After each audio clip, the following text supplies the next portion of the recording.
यूँ तो उत्तराखंड में हर गांव खूबसूरत है, लाजवाब है।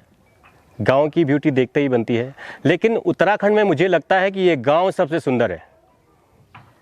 ये गांव जहाँ पे मैं खड़ा हूँ इस समय, ये है देवर गांव।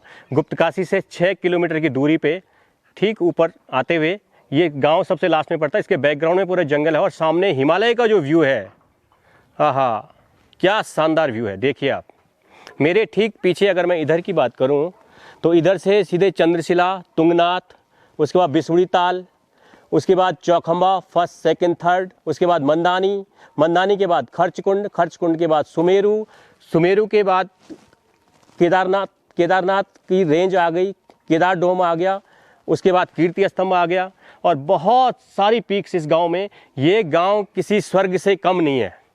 गांव की जो असली सुंदरता है वो पीछे जो बैकग्राउंड में इसका हिमालय है वो बहुत ही शानदार है।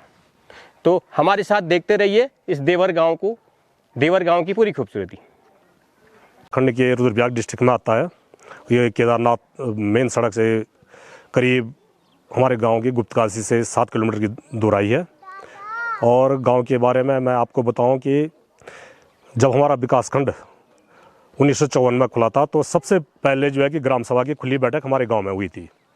उसका मुख्य उद्देश्य ये था कि हमारे पुराने जो वंशज थे वो बहुत ही मैं ये बोलूँ कि उनके सराहनीय काम होते थे कि कहीं किसी गांव में लड़ाई झगड़ा, किसी तरह का अगर झगड़ा फसाद हुआ तो वो लोग वहाँ का न्याय करते थे। तो इस बेस पे सरकार ने भी प्रेरणा ली थी कि भाई देवर गाँव से ही जो है कि इस विकास खंड का संचालन किया जाए। और इसका जैसे भौगोलिक क्षेत्र के हिसाब से बोलूँ मैं, विकासखंड मुखीमठ में नंबर 3 पे आता है। पहला मक्को आता है, उसके बाद गौरीकुंड आता है, उसके बाद ग्राम सभा देवर आता है। और हमारे गांव में अभी जैसे मेरे अपनी पर्सनल वो है कि गवर्नमेंट के हिसाब से पर्यटन की दृष्टि से अपार संभावनाएं हैं, क्योंकि यहाँ का जैसे बाहर के लोग आते हैं तो व्यू पॉइंट यहाँ का अति सुंदर है। तो मैं सरकार से भी और गाँव वालों से ये गुजारिश करना चाहता हूँ कि सब लोग आगे आएँ और आप लोग उनका भी अगर हमारे उसमें सहयोग मिलेगा तो आप लोगों का भी धन्यवाद। क्योंकि मेरी अपनी सोच थी, मैं 2003 में प्रधान बना था इस गांव में। और जब मैं बचपन में था तो मैं देखता था कि हमारी बहू बेटियां जंगल से गिरती थी, किसी को तकलीफ होती थी, किसी का डिलीवरी होता था। तो मैं 18 साल से ऊपर का हुआ था, तो तब से मैं मानता हूं कि मैं अपने कंधे में चारपाई से लेके, गांव के रास्ते भी अच्छे नहीं होते थे, किस कंडीशन में हम गुप्तकाशी हॉस्पिटल ले जाते थे या श्रीनगर बेस हॉस्पिटल पहुंचाते थे तो बड़ी तकलीफ होती थी। तो कभी हमारे गांव में बैठक चल रही थी, खुली बैठक, तो मैं छोटा था, मैं भी कहीं किनारे बैठा था, तो वहाँ पर चर्चा चल रही थी कि देवर गाँव में सड़क आनी चाहिए। तो अब होता ही है कि सड़क आई है कि गवर्नमेंट की तरफ से आए तो सब चाहते हैं, पर गाँव में कुछ कंडीशन ऐसी होती हैं कि लोग सोचते हैं कि मेरे खेत ना कटे, इस तरह की बातें आती हैं। तो वहाँ पे मैंने थोड़ा अपना एक प्लान बनाया था कि देखते हैं अगर मैं भी अगर कभी सियाना होऊंगा तो उम्रदराज तो प्रधान बनूंगा तो मैं कोशिश करूँगा। तो ऊपर वाले की कृपा से सब गाँव वालों के सहयोग से सड़क भी आई गई। उसमें खंडूड़ी जी का भी उस समय वो CM थे, उनका भी बहुत सराहनीय योगदान रहा, हरक सिंह रावत जी का, हमारे आशा नोटियाल जी का। तो अब भले काम की उनकी तारीफ तो होनी चाहिए। तो आज ऊपर वाले की कृपा से है कि गांव में सड़क भी है। तो मैं चाहता हूं कि अब हमारा केदारनाथ क्षेत्र से जुड़ा हुआ है ये, तो मेरा ये प्लान था कि सड़क आए। हम लोग क्या कर रहे हैं कि यहाँ से ज़्यादा पलायन कर रहे हैं, तो हमारे गांव में सड़क हो जाए, बिजली हो जाए, शिक्षा हो जाए, तो हमें देहरादून दिल्ली जाने की ज़रूरत ही क्या है। उसमें तो मेरी दृष्टि से गवर्नमेंट का भी फ़ायदा है, क्योंकि गाँव के लोग गाँव में बसे रहेंगे। जैसे हमारे प्रधानमंत्री जी ने बोला था, मोदी जी ने, कि हमारे देश का कल्चर गाँव में बसता है। तो मैं भी मानता हूँ कि जैसे आप शहरों में जाओ, एक दूसरे से कोई मतलब नहीं है। गांव का कल्चर तो ये है कि हर एक आदमी या पूरा गांव एक परिवार की नियत से देखा जाता है। और अभी जैसे राजकीय सेवा में मैं बोलूँ आपसे, एक आर्मी से हमारे भाई साहब बृजेंद्र सिंह चौहान कर्नल भी रहे हैं। उनके पिताजी भी ITBP से सूबेदार थे, उनके भाई एक प्रिंसिपल साहब हैं। तो बोलने का मतलब मेरा ये है कि एक सैनिक बाहुल्य गाँव भी है ये। स्वयं मेरे ही 2 बड़े भाई हैं और 2 मेरे बच्चे हैं। अभी एक ही पोस्टिंग लद्दाख में है, एक कलकत्ता में है। तो पूरा सैनिक बल, कोई परिवार ऐसा नहीं होगा जिस परिवार से यहाँ सेना में नहीं है। तो ये सामने चौखंबा है और ये केदारनाथ जी का हो गया पीछे, और त्रिशूला कांठा हो गया सामने, आपके तुंगनाथ जी हो गए, देवराताल जी हो गए।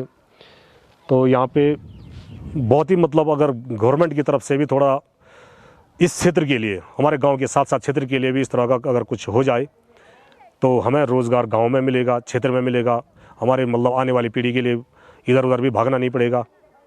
तो इस तरह के अगर कुछ काम हो जाए तो बहुत ही सराहनीय वर्क होगा गवर्नमेंट।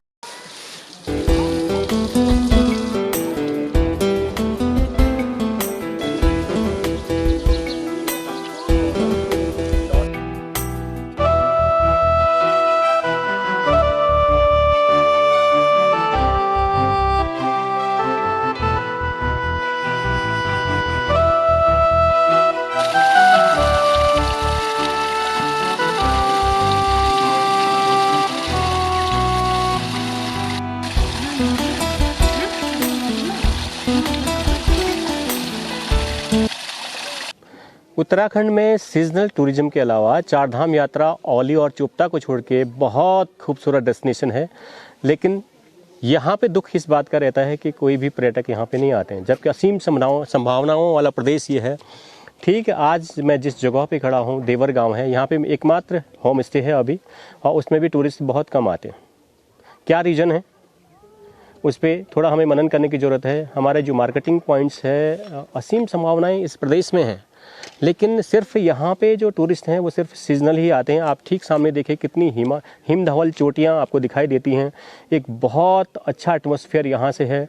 रूम से ही जो यहाँ पे 2-3 होटल्स बने हुए हैं, रूम से ही हिमालय का बहुत बेहतरीन नज़ारे यहाँ पे हैं। शुद्ध हवा है, पानी है, कहीं भी पॉल्यूशन नहीं है। गांव का जो धारों का पानी है, नेचुरल सोर्स का पानी है, हिमालय से आती हुई शुद्ध हवा है। इसके अलावा क्या चाहिए टूरिस्ट को? मॉर्निंग वॉक के लिए बहुत शानदार ट्रैक हैं। तो हम लोग दिखाते रहेंगे, हम लोग प्रमोट करते रहेंगे ऐसे ही गाँवों को जहाँ पे असीम संभावनाएं हैं टूरिस्ट की पूरे साल भर के लिए। मेरा में तका दियोस निवास म्यालुड़ी से सोरा मूलक से सोरा मूलक दया निधर्म से सोरा मूलक दया निधर्म निवास म्यालुड़ी निर्दया धरती निवास म्यालुड़ी निर्दया धरती बास बास म्यालुड़ी मेरा में तके डान्यो बास बास म्यालुड़ी मेरा में तके डान्यो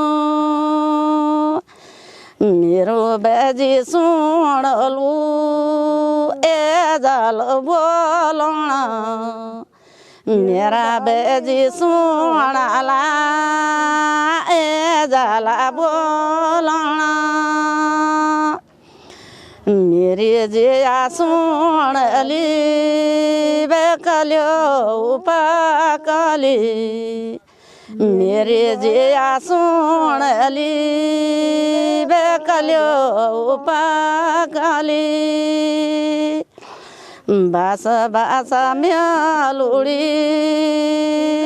यो गाणी डान्यो बास बास म्यालुड़ी भयो गाणी डान्यो निवास म्यालुड़ी निर्दया धरती निवास म्यालुड़ी निर्दया धरती बासा बासा गोगती भया खोड़ सोण्यो बासा बासा गोगती भया खोड़ सोण्यो अरे तो बड़ी का एगी बेबसंता ऋतु डालियों महारली बेकन बोले कलेगी मावन मन की बेबोड़ी बूढ़ी काये जानी यारी तू बसंत सरीला वना बेपारणा कूद्याना लीलाया वना बेपारणा कूद्याना अंको तो मागेरी तो बचे तो कुचे तो अरे तो अमांगा रे तो बेचे तारे तो प्यारा चेताली क्वे चेता बेबेन वालियों क्वे में तो चेतालियों क्वे चेता बेबेन वालियों क्वे में तो मुखी देवी दयना होया जला मुखी देवी जुता बोले हे यकुला भवानी जोता वाले यकुला भवानी दयना होया मांगा राजे कुशेराली मैं त्यों का बंगस राजे कुशेरा की यूं मैं त्यों को कोला राजे कुशेरा वेराला मैं ते ताजा रहा जो ताजा लाला लहासी में ता बोलाला बेटी ताजा रला करी या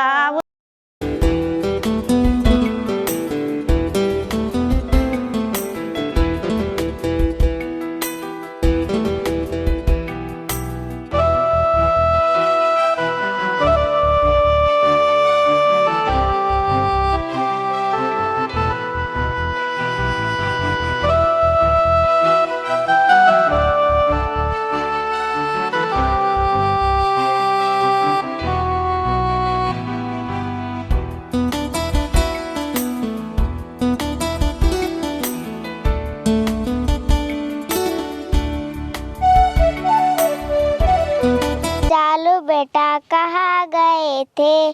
बैंगन की टोकरी में सो रहे थे। बैंगन ने लात मारी रो रहे थे। मम्मी ने प्यार किया हंस रहे थे। आलू का चालू बेटा कहाँ गए थे? बैंगन की टोकरी में सो रहे थे। बैंगन ने लात मारी रो रहे थे। पापा ने पैसे दिए नाच रहे थे। आलू का चालू बेटा कहाँ गए थे? बैंगन की टोकरी में सो रहे थे। बैंगन ने लात मारी रो रहे थे।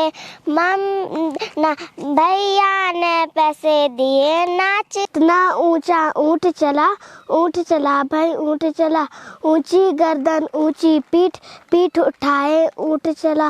भालू है तो होने दो। असली भारत गाँवों में बसता है, इसीलिए महात्मा गांधी ने ऐसा बोला था। गाँवों की एक अलग दुनिया होती है, शहर की भाग दौड़ से बहुत दूर, और इतने ही निराले होते हैं, इतने ही सीधे और सज्जन होते हैं यहाँ के लोग। यहाँ के लोगों का जो अपनापन होता है, किसी भी घर में आप चले जाओ, बोलते हैं कि अंदर बैठो और चाय बनाते हैं, कोई जान नहीं, कोई पहचान नहीं। ऐसा ही है हमारा देवर गाँव भी। प्रकृति के खूबसूरत नज़ारों के बीच में प्रकृति ने जी खोल के अपना सर्वस्व यहाँ पे न्यौछावर किया है और बहुत सुंदर इस गांव को बनाया है। लेकिन यहाँ पे अभी पर्यटकों की थोड़ा कमी है, तो मेरा जो लोग वीडियो देख रहे हैं तो यहाँ पे ज़रूर आएँ, एक बार विजिट ज़रूर इस गांव को करें, आपको गांव बहुत अच्छा लगेगा।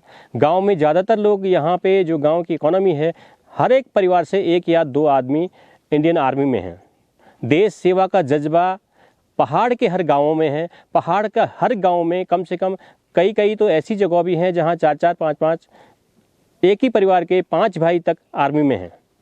और उसके बाद यहाँ पे धीरे धीरे पर्यटन बढ़ रहा है। बहुत सुंदर जगह है, आप यहाँ ज़रूर विजिट करें। अगर आप ऋषिकेश से आ रहे हैं तो लगभग 190 किलोमीटर ये ऋषिकेश से पड़ेगा। अगर आप देहरादून एयरपोर्ट से आ रहे हैं तो 200 के करीब किलोमीटर वहाँ से पड़ेगा। अगर आप गुप्तकाशी से आ रहे हैं तो गुप्तकाशी से मात्र 6 किलोमीटर के डिस्टेंस पे ये है। और बहुत अच्छा यहाँ पे सड़क परिवहन मार्ग है। और यहीं से अगर केदारनाथ अगर आप जाना चाहते हैं तो केदारनाथ का बेस पॉइंट और हेलीकॉप्टर का बेस पॉइंट भी ये गांव है। देवर गांव से हिमालय की जो हिमाच्छादित चोटियां हैं वो बहुत शानदार दिखाई देते हैं। और ठीक सामने ये जो पीक है, इसके ठीक पीछे है बिसुड़ी ताल।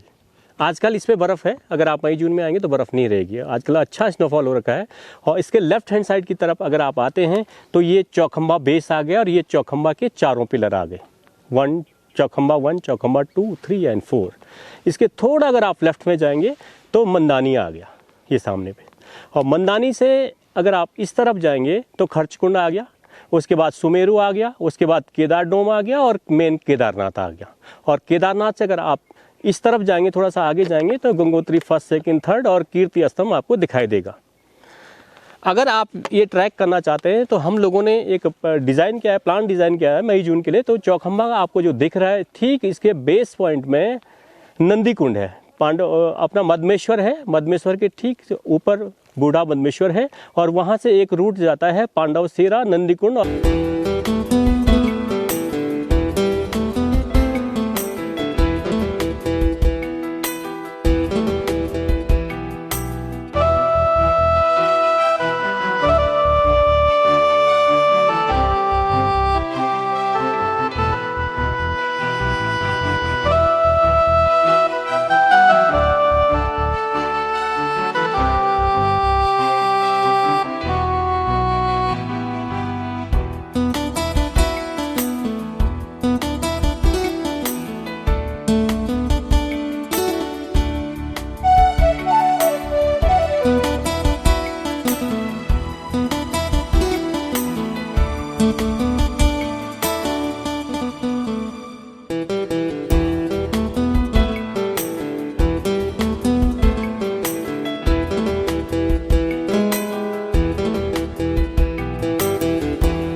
खूबसूरत गाँव के सफ़र में हमारा ये देवर गांव का सफ़र आपको कैसा लगा? अगर आपको अच्छा लगे तो यहाँ ज़रूर आइए। बहुत सुंदर गांव है और इसको ज़रूर घूमिए, इसको एंजॉय कीजिए। कई लोग तो यहाँ पे ऐसे बोलते हैं कि अगर स्वर्ग है तो मेरे पीछे आप देख ही रहे हैं। अगर आपको ये ब्लॉग अच्छा लगता है तो इसको शेयर कीजिए, सब्सक्राइब कीजिए। Thank you.